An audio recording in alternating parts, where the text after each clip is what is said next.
ਸਾਹਮਣੇ ਮੇਰੇ ਕੋਲ ਕਰੋੜ ਰੁਪਏ ਦੀ ਗੱਡੀ ਅੱਲਾ ਦੇ ਫਜ਼ਲ ਦੇ ਨਾਲ ਮੈਂ ਉਹਦੀ ਚਾਬੀ ਦੇ ਛੱਡਾਂਗਾ ਪਤਾ ਲੱਗ ਜਾਏਗਾ ਵੀ ਇਹਨੂੰ ਕਿੰਨਾ ਕੁਰਾਨ ਆਉਂਦਾ ਤੇ ਕਿੰਨਾ ਨਹੀਂ ਆਉਂਦਾ दुआ भी करूं कोई बरेलवी आलिम कुरान का तर्जुमा करे क्या कोई बरेलवी मानने के लिए तैयार है कि इसका तर्जुमा आमज़ा बरेलवी से बेहतर है आला हजरत से नहीं अशरफ थानवी साहब ने तर्जुमा किया आज तक उस्मानी साहब का तर्जुमा उनसे लाख दर्जे बेहतर है और अल्फाज के चुनाव में लेकिन तक उस्मानी भी कहेगा कि नहीं नहीं मैं किथे हजरत किथे ठीक है एंड रिजल्ट क्या है एंड रिजल्ट ये है कि आज के जो इनके बड़े उलमा है ना ये इनके तर्जमे भी मानने के लिए तैयार नहीं है आला हजरत और रशीद थानवी के मुकाबले पे लिहाजा एंड रिजल्ट ये हुआ कि ये अस्सलाम वालेकुम, क्या हाल आप सब लोगों का? ठीक है, खुश रहें, शाद रहें, आबाद रहें। अपनी नई वीडियो लेके आपकी खिदमत में एक बार फिर हाजिर हूँ।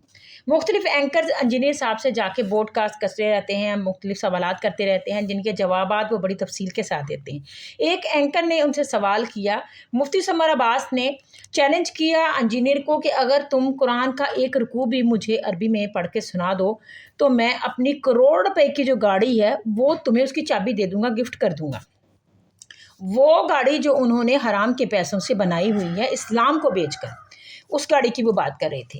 इंजीनियर साहब ने इसका जवाब क्या दिया, आइए सबसे पहले वीडियो देखते हैं, उसके बाद इस पर मजीद बात भी करेंगे। उससे पहले करना है आपने हमारे चैनल को सब्सक्राइब। भाई ਤੁਹਾਡੇ ਚ ਵੜ ਗਈ ਏ ਸਾਰਾ ਦੀਨ ਅਰਬੀ ਚ ਆਇਆ ਹੈ ਮੈਂ ਜ਼ਿੰਮੇਵਾਰੀ ਦੇ ਨਾਲ ਕਹਿੰਦਾ ਪਿਆ ਇਹ ਮਿਰਜ਼ਾ ਇੱਕ ਰਕੂ ਕੁਰਾਨ ਦਾ ਪੜ੍ਹ ਕੇ ਸੁਣਾ ਜਿਹੜੇ ਸਾਰਿਆਂ ਦੇ ਸਾਹਮਣੇ ਮੇਰੇ ਕੋਲ ਕਰੋੜ ਰੁਪਏ ਦੀ ਗੱਡੀ ਅੱਲਾ ਦੇ ਫਜ਼ਲ ਦੇ ਨਾਲ ਮੈਂ ਉਹਦੀ ਚਾਬੀ ਦੇ ਛੱਡਾਂਗਾ ਪਤਾ ਲੱਗ ਜਾਏਗਾ ਵੀ ਇਹਨੂੰ ਕਿੰਨਾ ਕੁਰਾਨ ਆਉਂਦਾ ਤੇ ਕਿੰਨਾ ਨਹੀਂ ਆਉਂਦਾ ਉਹ ਜਿਹੜਾ ਵੇਖ ਕੇ ਕੁਰਾਨ ਨਹੀਂ ਪੜ੍ਹ ਸਕਦਾ ਉਹ ਤੈਨੂੰ ਦੱਸੇਗਾ ਕਿ ਕੁਰਾਨ ਦਾ ਮਤਲਬ ਕੀ ਹੈ को खुदा का खौफ करो यार केड़े जाहिल दे पीछे टुर पे चूंकि मेरे पास सवालात अभी भी हैं लेकिन वक्त नहीं, कोई वक्त नहीं हम एक और निश्चित इंशाल्लाह नहीं मुका के जाओ थोड़ी सी मंजी रह गई है बस आखिरी चूल्हा है आपसे दोबारा मुलाकात करनी है एक और निश्चित में इंशाल्लाह और आना के लिए बस लास्ट क्वेश्चन है कि आप पर एक और भी इल्जाम लगता है कि जी आप कुरानों जो सही बुखारी और सही मुस्लिम है बगैर एराब के जो नुस्खा है उसको पढ़ नहीं सकते। बस ये लास्ट क्वेश्चन है, इस पर एक बंदे ने आपको चैलेंज भी दिया। मैं बड़ा अच्छा करोड़ छोड़ दे ठीक इसको छोड़ दे, ये तो बातें पुरानी हो गई हैं।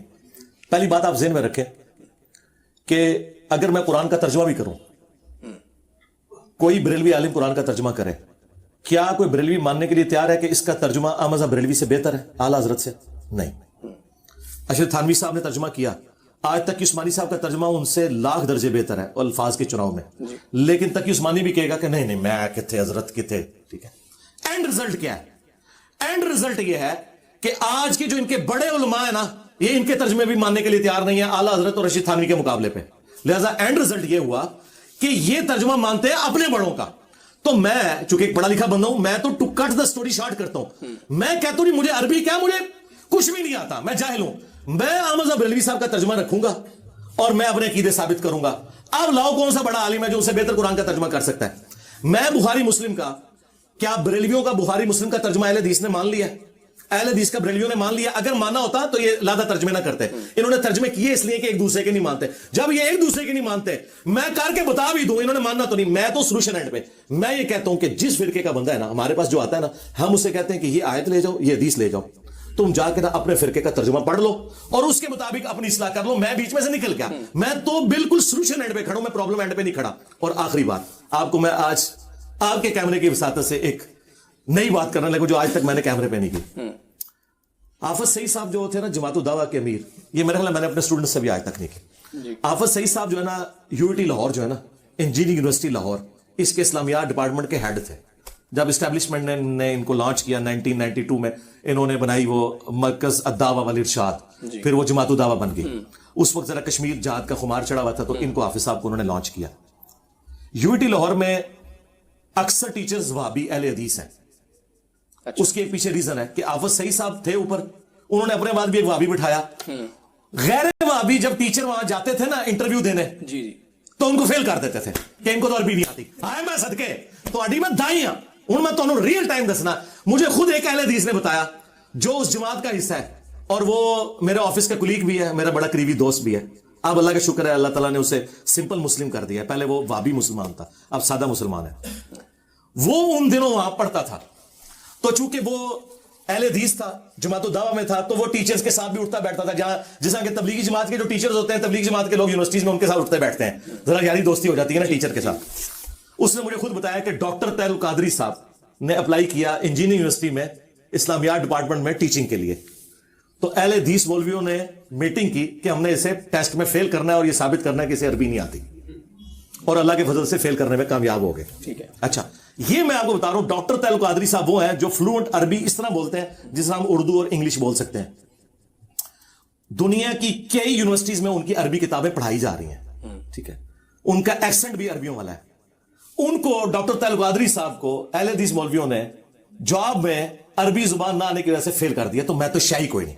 یہ میں ساری باتیں اس لیے کر رہا ہوں کہ یہ سب کا سب جھگڑا ہے, ہم اس جھگڑے کی طرف جاتے نہیں. میرے بارے میں 2 گلے پھاڑنے والے مولویوں نے یہ کہا کہ قرآن ناظرہ یہ دیکھ کے نہیں پڑھ سکتا. یہ آپ نے کلپ دیکھا, ٹویٹر پر کلپ دیکھ کے لگایا. ہاں جی, تو میں یہی چاہ رہا تھا. میں بات ختم کر رہا ہوں. جی سرکار, یہ قرآن ہے, آپ اپنی مرضی سے کہیں سے کھولیں, میں آپ کو پڑھ کے بتاتا ہوں. وہ قرآن مجید کے متعلق بھی کہتے ہیں. سرکار میں ادھر بعد میں آؤں گا, پہلے میں آپ کو صرف یہ بتانا چاہ رہا ہوں کہ وہ جو آپ نے پڑھنا پہلے آپ خود بھی پڑھیں گے, پھر میں پڑھوں گا. ٹھیک ہے, آپ رینڈملی کوئی سبق کھول دیں جی, کوئی 5-6 سوے آگے پیچھے کریں گے نا کہ وہ پہلے نشان لگا ہوا ہے. تو میں آپ کو بتا رہا ہوں کہ جو بندہ اس لیول پہ اترا ہو کہ جو یہ بات کرے کہ اس سے نازلہ قرآن, میں بتا رہا ہوں اس کا کوئی اینڈ رزلٹ, میں اس کے باوجود کہ میں اسے پڑھ سکوں, میں اسے اپنے حق میں ہونے کی دلیل نہیں مانوں گا. اس کی وجہ یہ ہے, میں قرآن کا ترجمہ آپ جہاں سے کہیں گے نا, میں عربی بھی پڑھوں گا, ترجمہ بھی کروں گا, لیکن میرے ترجمے کو انہوں نے نہیں ماننا. اس کی وجہ یہ ہے کہ بریلوی دیوبندیوں کے ترجمے کو نہیں مانتے, دیوبندی اہل حدیث کے ترجمے کو نہیں مانتے, اہل حدیث شیعہ کے ترجمے کو نہیں مانتے. تو مجھے نہ سمجھے کہ انہوں نے سنگل آؤٹ کیا, یہ آپس میں ایک دوسرے کو ایکسپٹ نہیں کرتے, اس لیے ان چیزوں کا فائدہ کوئی نہیں ہے. اچھا کوئی بتائیں, میں آپ کو ناظر والا تو ایک سوال آپ کا حل کر دوں اگر آپ کی خواہش ہے تو میں بتا دوں. وَيُنذِرَ الَّذِينَ قَالُوا اتَّخَذَ اللَّهُ وَلَدًا. ہاں یار, یہ تو آپ نے مشہور آیات نکال دی ہے نا, وہ کہہ دیں گے یار یہ تو سورہ کاف ہے, یہ تو جمعے کا وظیفہ ہے, تو یہ اگر پڑھے گا تو یہ پڑھتا ہوگا اس لیے آتا ہو. کوئی اور صفحہ نکالو یار, کوئی ایک روٹین سے ہٹ کے صورت نکالو نا. یہ تو میں نے پڑھ دیا تو ویسے ہی میرے متھے لگ جانی ہے کہ اس کو پہلے ہی آتی ہے. کوئی روٹین سے ہٹ کے کوئی ایسی صورت ہو جو وظائف میں نہ آتی ہو. یہ کون سی صورت ہے؟ سورۃ احزاب نکال لی. ہاں ٹھیک ہے, یہ سورہ ٹھیک ہے نہیں, لیکن سورہ عذاب معروف ہے, لیکن یہ وظائف میں نہیں ہے. میں اپنے لیے کہہ رہا تھا, آپ کے لیے نہیں. یعنی میں سورۃ الکاف کہیں گے, وہ کہیں گے سورۃ الکاف تو جمعے کا وظیفہ, یہ پڑھتا ہوگا تو زبان پہ چڑھ گئی ہوگی. اب سورۃ العذاب وہ سورت ہے جو کسی وظیفے میں نہیں آتی. اس کے بارے میں کوئی حدیث بھی نہیں ہے اس حوالے سے کہ آپ جمعے والے دن پڑھ لیں یا روزانہ رات کو سونے سے پہلے پڑھ لیں, یہ اس طرح نہیں ہے. آپ رینڈملی اس کا کوئی صفحہ کھولیں, میں وہاں سے پڑھنا شروع کر دیتا ہوں. یہاں سے رکوع سے شروع کون سے رکوع سے؟ یا ایھا الذین آمنوا اذکروا نعمت اللہ. میں ساتھ ترجمہ بھی کرتا جاؤں گا, لیکن فائدہ کوئی نہیں نا, پھر وہ ماننا تو انہوں نے نہیں. کروڑ روپے جیتے سر, میں تو نہیں, بڑی خوشی ہو گئی. پہلی بات پتہ کیا ہے جی یار, وہ جن لوگوں کی آپ بات کر رہے ہیں وہ تو انسانیت سے گھرے ہوئے لوگ ہیں. تو بس میرا تو خیال تھا کہ آپ کو ان کے بارے میں یہاں ڈسکشن بھی نہیں کرنی چاہیے تھی. ہمارے دل دکھے ہوئے ہیں, اتنی جو انسانیت کی تزلیل کے لیول کے اوپر لوگ ہیں. مجھے تو اینڈ ٹائم پہ انہوں نے بتایا کہ یہ بندہ وہ ہے جو اس سے انٹرویو کر کے ہے, کہ میں نے کہا یار اس سے تو مجھے اس پہ تو افسوس نہیں, مجھے تو افسوس انٹرویو کرنے والے پہ ہے کہ کس طرح کے غلیظ لوگوں کے پاس آپ جا کے انٹرویو کرتے ہیں. ٹھیک ہے, علماء موجود ہیں. میرے بھائی بات یہ نہیں ہے, بات یہ کہ آپ علماء کے پاس جائیں نا. جس بندے کی, کیا میں آپ کی والدہ کو اس بندے کی زبان سناؤں اور کہوں کہ آپ کا بیٹا اس کے پاس جا کے انٹرویو کرتا ہے, تو کہے کہ یار کہ میری تربیت یہ نکلی, تو یہ آپ سمجھیں. عالم کے پاس کے حوالے سے میں گیا تھا, میں علماء کے بھی انٹرویو کیا, میں نے بات پتہ کیا ہے وہ چھوڑ دیں, وہ ایک علیحدہ بات ہے, لیکن بتا رہا ہوں کہ پھر ان کی وہ بات ادھر ہی دفن کر دیں. میرا تو لینا دینا ہی نہیں. اعوذ باللہ من الشیطان الرجیم, بسم اللہ الرحمن الرحیم. اعوذ باللہ من الشیطان الرجیم, بسم اللہ الرحمن الرحیم. يا أيها الذين آمنوا اذكروا نعمة الله عليكم إذ جاءتكم جنود فأرسلنا عليهم ريحا وجنودا لم تروها وكان الله بما تعملون بصيرا. اے ایمان والو, یاد کرو اللہ تعالیٰ کی اس نعمت کو جو کہ اس نے تم پر کی جبکہ تم پر آدم کے گروہ غزوہ عذاب کا ذکر ہو رہا ہے.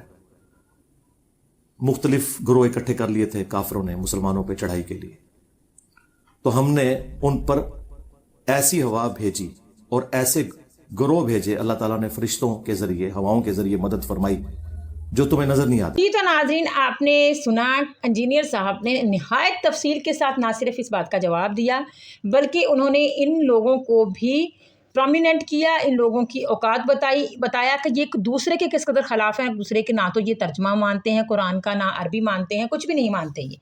जैसा कि आप लोगों को पता है फ़िरके बने क्यों हुए हैं। फ़िरके सिर्फ इसलिए बने हैं कि हर बंदा कह रहा है कि मैं ठीक हूँ, मैं अपनी जगह पर ठीक हूँ, हमारे बुजुर्ग ठीक हैं, लेकिन इंजीनियर साहब किसी के हवाले से बात नहीं करते, कुरान हदीस की बात करते हैं, इसलिए बहुत से लोग उनके खिलाफ हैं, जिनमें उलमा इकराम सबसे अव्वल हैं।